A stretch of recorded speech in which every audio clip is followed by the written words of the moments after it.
Hi, I'm Neil Enoch. Welcome to Train Talk TV, the podcast about all things railroad. This is episode 24. This week, we're going on layout tours around town. Have you been on one in your area? You might be surprised.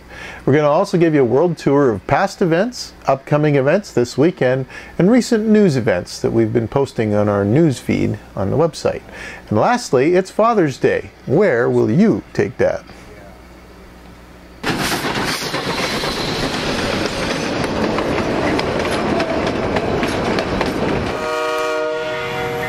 Well, this past weekend, CMRS held layout tours here in Calgary, and we managed to make it to 6 of the 13 or so events. We saw some stuff that was absolutely astounding. We got some questions answered about our own railroad, and it made us wonder, what do you see when you go to layout tours in your area? It's being horse logged, as you can see by the horse in there, bringing out, pulling them out. Yeah. Pulling them out. Randy Rodman's HO scale layout is super detailed in parts and just underway in others. His Z gauge is just starting out, but his N scale is fully detailed. It's a portable layout that he brings to many shows around town. It's really nice to see someone else with more than one gauge and more than one layout. One of Richard Johnson's specialties is an automated operations control center. Lets him run some pretty long prototype trains in conjunction with some smaller trains running around. DCC, of course, you can do it all on the same track. His pretty impressive sight watching the big train go around. He even uses a pusher engine on the end, just like the prototypes. Dad, you're saying this was the one that's like fully on. Richard's layout represents all 4 seasons. He's got a theme park, lots of animation, just about anything you could want.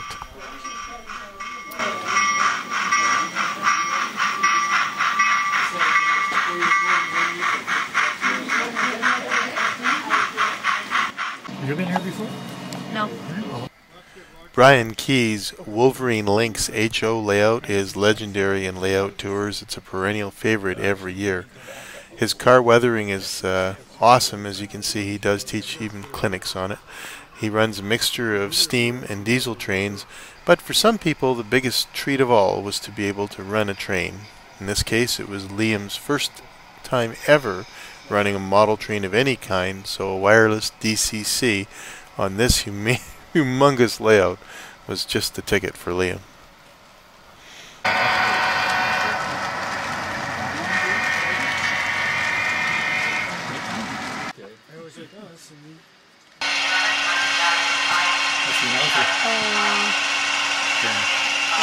What kind of leading?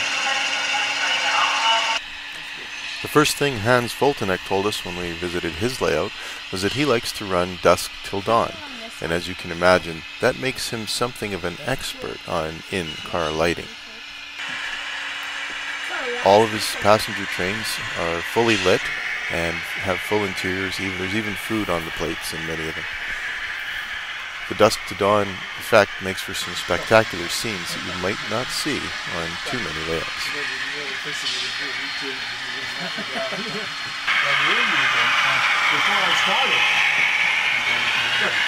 Before I started.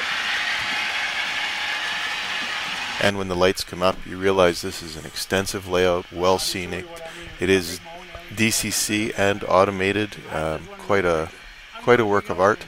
My son, however, remained most impressed with the sidings that ran straight into the workshop and the workshop itself. Flashlights. It's a great little yard. How long is he? You got a whole lot. 48 cars. Grant Eastman's Southern Alberta Rail is a large freelance N-scale layout set in the modern era of the Crow's Nest Pass of Southern Alberta. With lots of room on 2 levels, this layout is really built for mainline action, including helper operations up the helix to get from one level to the other. Lots has changed since the last open house, including moving a furnace and water heater so that they could expand the layout. Parts of the layout are well detailed, but lots isn't, as it's always under renovation or reconstruction to accommodate even more track.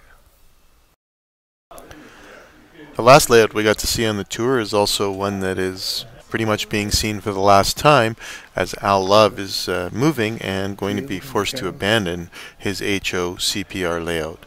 It's set in the Crow's Nest area, from the Crow's Nest Pass to Nelson, BC, transition era CP mostly, and it replicates scenery along the way with incredible accuracy. Now, again, the detail on this layout has to be seen to be believed. It's stunning.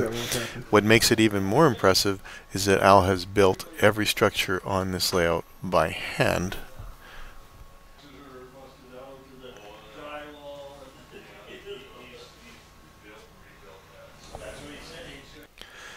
This is a model of the Sicamous CPR station, which no longer exists and there are no drawings for. Al is going from photographs and building from scratch. It's O-gauge, and it looks like his next layout, as this portable O-gauge module indicates, may be an O-gauge CP layout.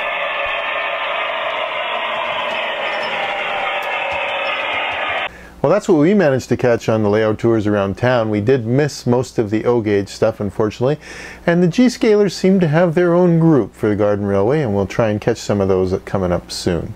Now we want to take you on a little tour around the world.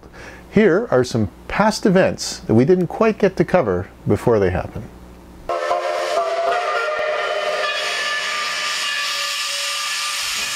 Rails Northwest ran their Rainier Rambler recently. This triple header steam is one of a kind and held annually.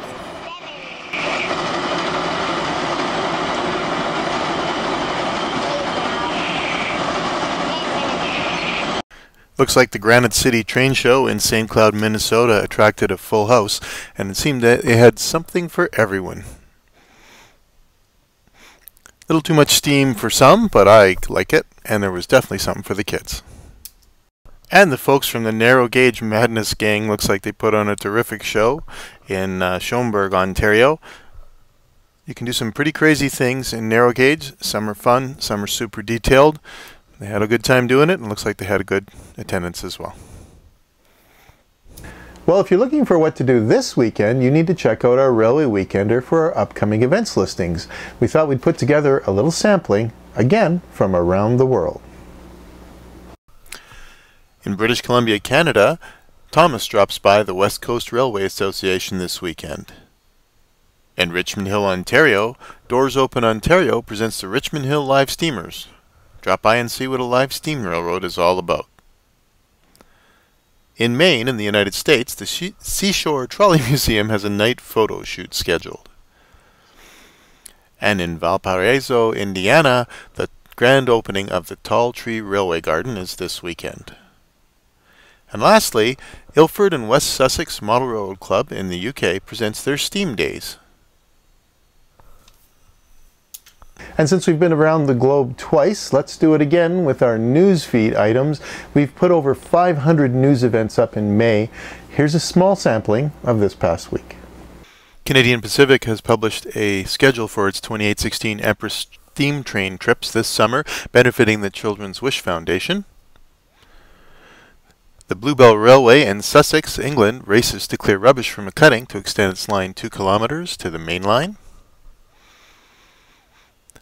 The world's highest railway bridge will be built in India to connect the Kashmir Valley better to the rest of India. A travelogue on riding Norway's amazing Flam railway. And the U.S. government will not alter its high-speed rail funding arrangement for California's convenience. Looks like they'll build what they submitted or not build at all. Well, it's Father's Day coming up, and if you're like me, you're wondering where they're going to take you for Father's Day.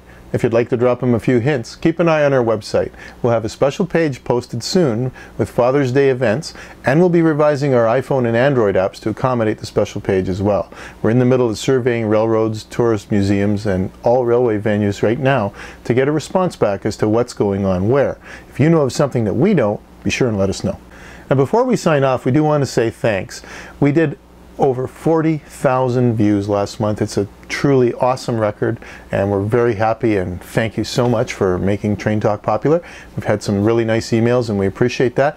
Keep those comments coming. They help us stay focused and stay on track and doing what you need us to do. If you have anything that we're totally missing, be sure and let us know right away. This episode is sponsored by Cribscapes Collectible Cribbage Boards. These unique 3D wooden cribbage boards make excellent gifts for the train buff or aficionado in your life. You can personalize them with whatever road or railway you'd like on them, on the board, on the box, whatever you like. The newest version has a lighthouse, and you can even get a lit lighthouse option. That's www.cribscapes.com. And thanks for watching. Bye.